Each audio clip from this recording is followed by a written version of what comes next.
این که برای شما انرژی های منفی روزو پنیک میشی، در طول روز پنیک میشی.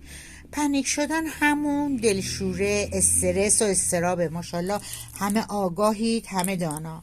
ببینید من اگه بخوام ویدیو رو قطع کنم و یه ویدیوی دیگه بگیرم حرف من میپره. پس امیدوارم خوشتون بیاد و ویدیو رو ببینید و اگه ساعتش یه مقدار زیاد شد حرف اضافه نمیزنیم و حرفمون میزنیم. شما در طول روز امکان داره پنیک شی و این پنیک شدن باعث میشه ضربان قلب شما یک دفعه بالا بره یا قند شما یک دفعه بیفته. مثلا من پنیک میشم. چرا پنیک میشم؟ میام پستم و مثلا باز میکنم، بازدید نخورده، یوتیوب هم اصلا بازدید نخورد. بعد میرم مثلا از سنگ خودم بدتر یا یه چیزی میبینم. ببینید دست خود انسان نیست، یه چیز معمولی رو من دارم براتون در موردش حرف میزنم، بگیر تا آخرش.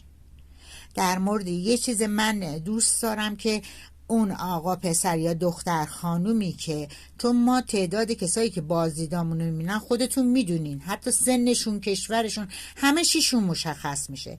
من آدم 17 سالم دارم پست منو داره میبینه، پس من باید طوری صحبت کنم. بله درسته 17 ساله الان از 50 ساله بهتر میفهمه، اما من باید طوری صحبت کنم که اون شخص 50 سالم بگیره، 17 سالم بگیره. ناراحت میشم. این ناراحت شدن یا ضربان قلب منو میندازه بالا یا ضربان قلب منو میندازه پایین. به هر کدوم از اینا همون پنیک شدنه. خب حالا من مثلا برمیدارم یه دونه دکتر، حالا رفتم نرفتم، پروپنارول میخورم. خب اوکی. حالا الان یه وقته من میام خودم رو وصل میکنم به چیزی، وصل میکنم به این سنگ. این سنگ نگاه دارنده منه، انرژی داره.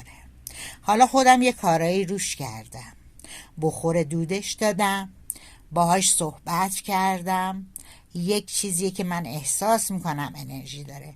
اینجاشم قشنگ سولاخ کردم، انداختم با یه دونه نخ توی گردنم. همیشه تو گردن منه. این سنگ مثلا احتیاج به هیچ تراش و چیزی نداره. حالا یه وقتا آدم میتونین یه اسمش بازم یادم رفته، همیشه باید اون توپوغه رو ما بدیم، یه چیزی میزنن به این حالت پولیش، پولیشه فکر کنم میزنن. خب سنگ براق تر میشه. میدونین اینکه براق بشه چی میشه؟ یه نخ میبندم اینجا، گردنم هست و با این سنگ یه حالت انرژی بده بسون دارم با این سنگ. گرفتی چی میگم؟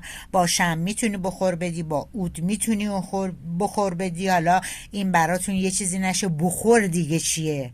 بعضیا با دود سیگارشون ذکر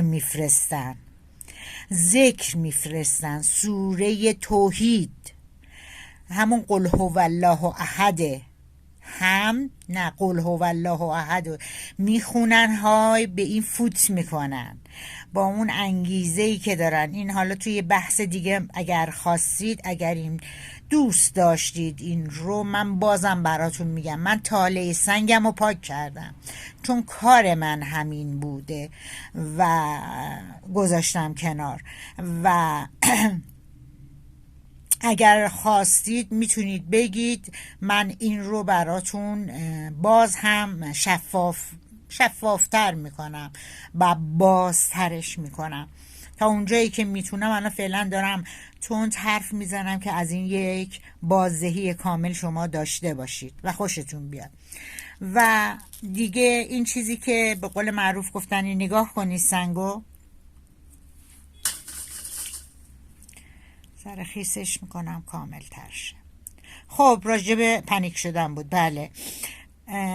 و اینی که ناراحت میشید. ببینید وقتی شما انرژی خودتو وصل میکنی به انرژی چیز دیگه، چیزی که مال خودته، خب یک دفعه من نوعی ون میدارم پروپنار رو میخوام چون دکتر بهم گفته، اما تو سنگ تو میگیری دستت، سنگت انرژی داره که حال بهت میده.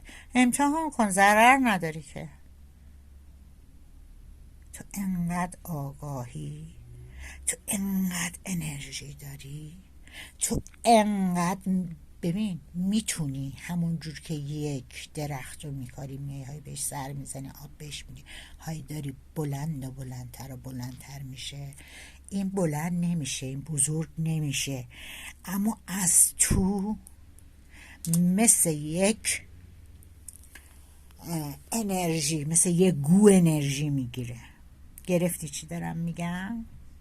حالا شما میتونی سنگ ماه تولدتو بگیری، خب مثلا من عنصر آتشم، مثلا حالا سنگ ماه تولدم چیه؟ مثلا برمیگرده به تو میگه عقیق، چون اوایل که سنگ های دیگه کاملا اینجور زیاد نبود، اکثرا عقیق بودن. خب که حالا عقیق رو میگیری، حالا یا تو گردنت میندازی، گردنی یا انگشتر. بعضی ها ور میدارن سنگ رو ور میدارن میخرن میذارن لای دستمال میبیچن، بعد چسبم میزنن یعنی گم نشه. بعد یا میذارن تو جیب کتشون یا تو جیب نه، روی این سنگ دعا خوندن دیگه باید پیش من همراه من باشه، گم نشه. ببین حال میکنم با اینجور آدم ها، حال میکنم. یه دفعه یه بنده خدایی اومد پیش ما و داشت صحبت میکرد، گفت آره یه خانومی اینجوری برگشته گفته یه دانویسی هست نمیدونی، یعنی این خانوم فکر کنم جنبه تبلیغاتی. گفتم که ببین من دانویسه رو نمیخوام، اون خانومه که این دعانویس رو انقدر قهار کرده بیارینش یا منو ببریم پیشش دست بزنه رو سر من یه مقدار مریضم حالم بهتر شه. ببینید اون دیگه چیه. دنبال دعانویس نباید بگردی، دنبال اون کسی که اونو مشهور کرده باید بگردی. برای همینه به طور وضوح همیشه آدم ها دنبال کسی میگردن در هر شغلی که دارن، در هر مقامی که و منصبی که هستن، دنبال کسایی میگردن که بیان تشویقشون کنن.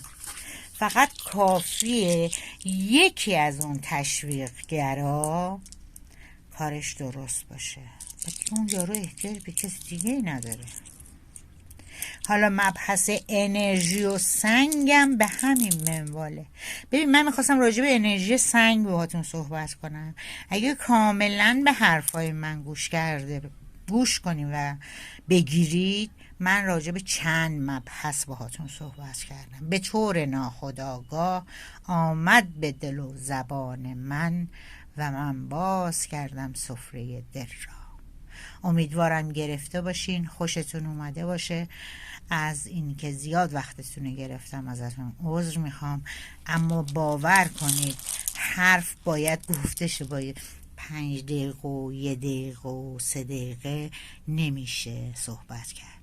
دوستتون دارم، همتون رو میبوسم. امیدوارم که در هر کجای دنیا که هستین غم به سراغتون نیاد و از ته دل بخندید. متشکرم ازتون.